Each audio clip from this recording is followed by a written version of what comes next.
Hello again, everybody. This is Red of Half Century collecting sports cards with another episode of my favorite 400 vintage cards. These were the featured cards from last week. Featured a couple of 19th century cards. Robin Roberts and Jackie Robinson you see in there. And we are currently in the 240s. And our featured card is from the 1938 Gaudy set. And this is Bobby Doerr. They called this the Heads Up set because of the big heads used. You can see here's what a pack looked like from those cards. It's a set I've always liked quite a bit, intrigued with, I guess. Kind of a caricature kind of picture, but the cool looking heads. It's got the regular looking Gaudy backs that they used in 33 and 34. Spelled his name Bobby with an I-E on this card. He's a rookie here. He's just 19 years old, and you can see they're talking about just his first year played. And his career ended 14 years later with his last year being 51. With that, I think he and Bob Feller, I'm not sure if there are others that are represented on both a Gaudy and a Topps card. Doerr was on the 51 Topps Blueback set. He did lose 1 year in the middle of his career with the Army fighting in World War II. But of those 14 years, 9 All-Star seasons, a good power-hitting second baseman with 223 career homers and 6 years over 100 RBIs. He was also a real good fielder, and with that together, had 51 career WAR. When he retired, he was the Red Sox all-time leader in games, at-bats, hits, doubles, total bases, and RBIs, but though none of those records lasted very long, and this is the man who surpassed most of those records. So 1938, Gaudy of Bobby Doerr. Next, we're going to jump to 1965, a rookie card from Topps of Steve Carlton. Now, I know I've said before, I'm not a huge fan of those multiplayer rookie cards, but this one's just got 2.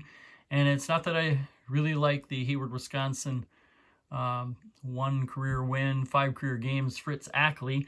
But that Steve Carlton, I think that's more of kind of a side shot of a follow through.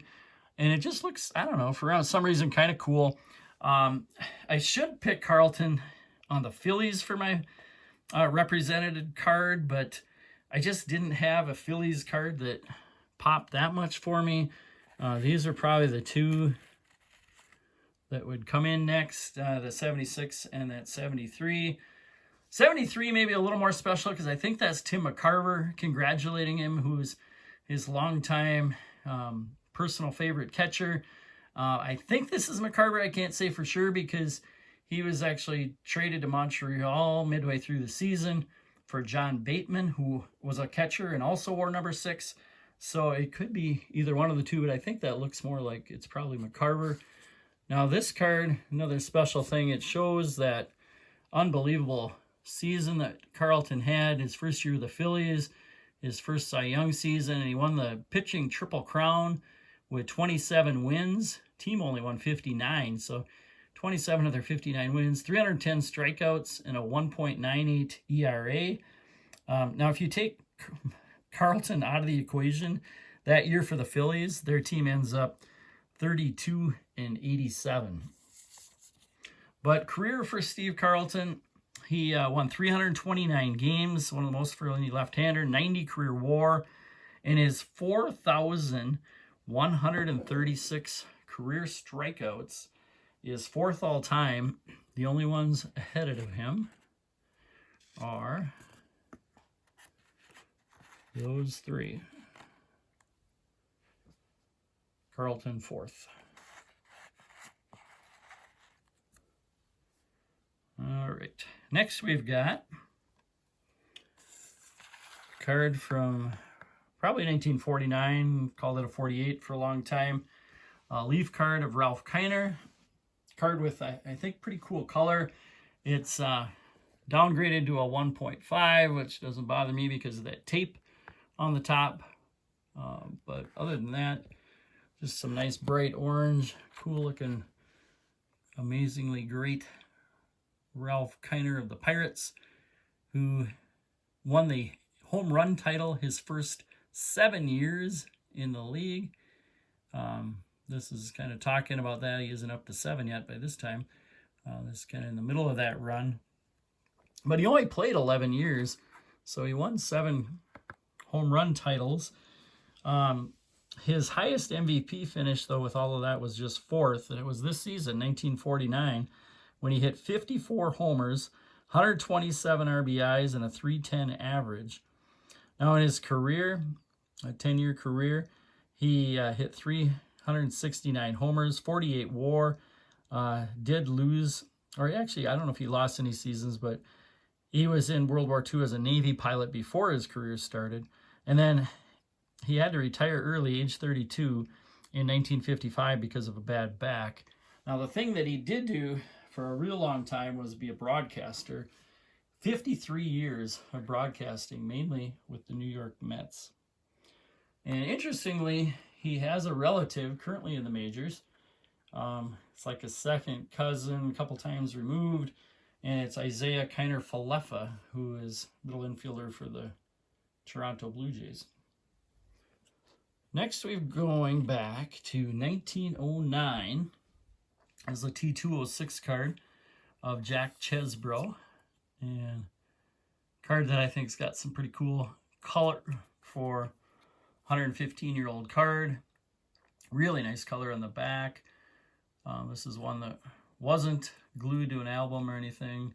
The sweet Caporal cigarettes coming out real nice and clear.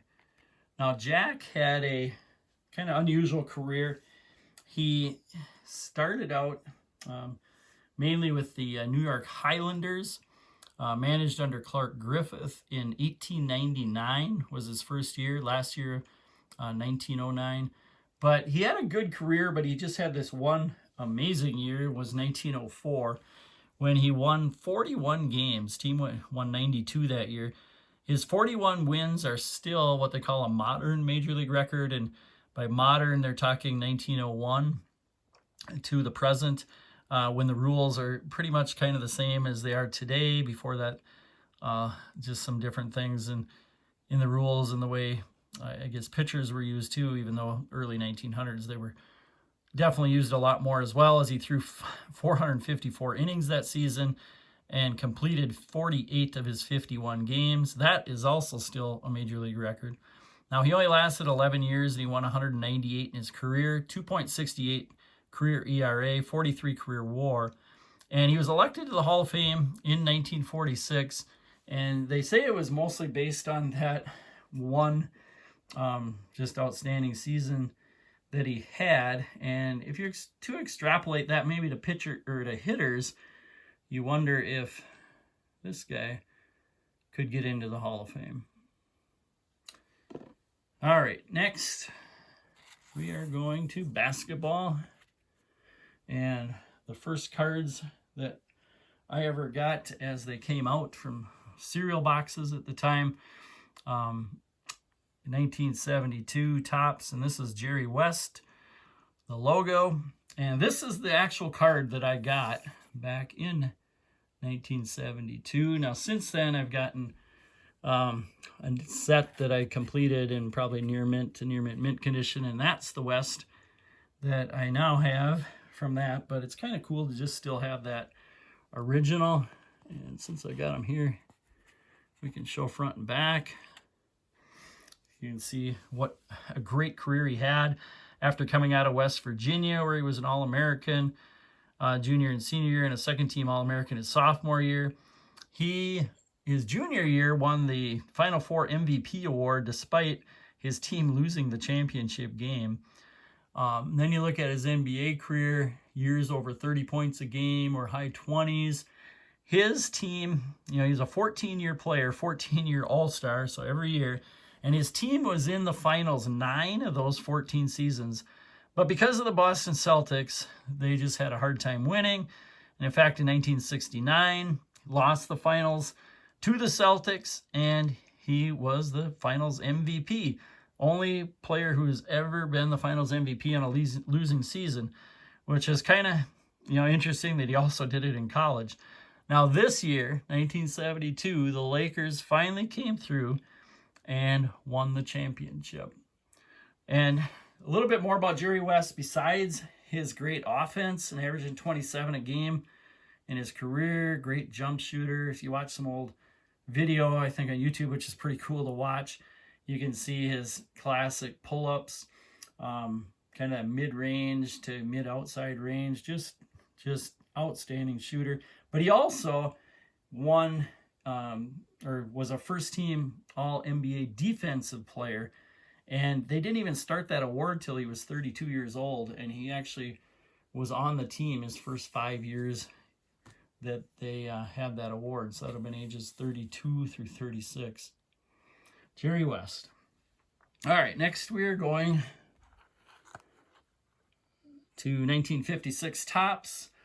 Hammer and Hank card. Just a cool looking card. Him coming into home. Real young. He's only played 2 years in the league. This is his third card. You can see the back. And this is kind of where he's breaking out into his own. His rookie year at age 20 was decent, but then at 21, 27 homers, 37 doubles, 9 triples, a lot of extra base hits, over 100 RBIs, 314. And this is kind of where you can tell he's only 21 years old then, that he's going to be a star. And he definitely did become a star, one of the best players the major leagues has ever seen. And then the last card that we're going to feature today is card of my favorite player growing up in the mid and late 70s, Rod Carew. And then this card comes out in my featured cards because it was just hard to get. I wanted to get every Carew card, and even though it was only like 3-4 years old at the time I got this card, I can't remember the exact cost, but it was over $5 when, most cards you could get for these superstars for $1 or less, especially if they're only a few years old. But for a kid who's, 10, 11, 12, or wherever it was at the time, and just had a little bit of paper out money, spending $5 was quite a bit. But I had to do it to get this 72 high number, and that's why it cost a bunch, because it was a high number of Rod Carew. And then the other one that cost a lot to go with it was his in-action card. So you put the two together, and just tough to get cards of a favorite player. Now, I didn't start buying cards till 73, so this was the year before, and I didn't have a Carew, and I didn't find it in a trade from any other kids, so I actually did have to pay for it. But that's why it ends up on my list, just because it was a tough card for me to get, and a card that I think is kind of cool looking along with the in-action. So that is all I've got for today. Keep enjoying some Major League Baseball. We're about a quarter way into the season, and we will see you again hopefully next week.